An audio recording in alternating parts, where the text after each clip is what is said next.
నాలుగోది వచ్చేసి యాప్స్ అండి. మన మొబైల్లో చాలామంది ఇప్పుడు టెక్నాలజీ మారిపోయింది కదా! షాప్స్‌కి వెళ్ళలేకుండా ఉన్నవాళ్ళు, అవసరమైన వాళ్ళు, అవసరం లేని వాళ్ళు అందరి మొబైల్స్‌లో ఇప్పుడు అన్ని యాప్స్ ఉంటున్నాయి కదా!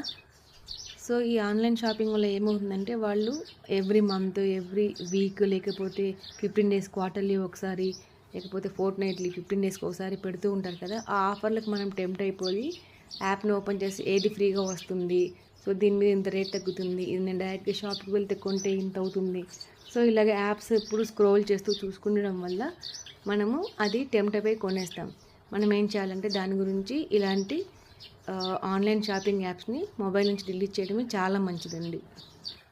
మనకి అవసరమైన వస్తువు కావాలి అనుకున్న వస్తువు కోసము ఆ కొద్దిసేపు యాప్ని డౌన్లోడ్ చేసుకొని మనం అది కొన్న తర్వాత యాప్ని మొబైల్లోంచి డిలీట్ చేయడమే చాలా మంచిదండి. చాలా ఆఫర్స్ ఉన్నాయి కదా అని చెప్పి ఎప్పుడూ బ్రౌజ్ చేస్తున్నాము, ఆన్లైన్లో కొనేస్తూ ఉండడం అనేది చాలా పెద్ద మిస్టేక్ అండి. సో వీలు చూసుకొని మన మొబైల్స్లో ఈ నేను చూపిస్తున్నాను కదా యాప్స్ వీలైనంత వరకు డిలీట్ చేసేయండి. అవసరం లేని యాప్స్ ఎన్ని లేకుంటే అంత మనము సేవ్ చేసుకోగలం. ఈవెన్ లేడీస్ సంబంధించినవి, జెంట్స్ సంబంధించినవి, పిల్లలకి ఏవో ఒకటి మనకి ఖచ్చితంగా ఆఫర్లు ఉంటాయి. సో మన మొబైల్స్లోంచి ఈ మీషోవి, ఫ్లిప్కార్ట్, అమెజాన్ చాలా నేను 1, 2, 3 చెప్తున్నాను. ఈ యాప్స్ అన్నీ ఎప్పుడైతే డిలీట్ చేస్తామో అప్పటికి మనం చాలా సేవ్ చేసుకోగలుగుతామండి.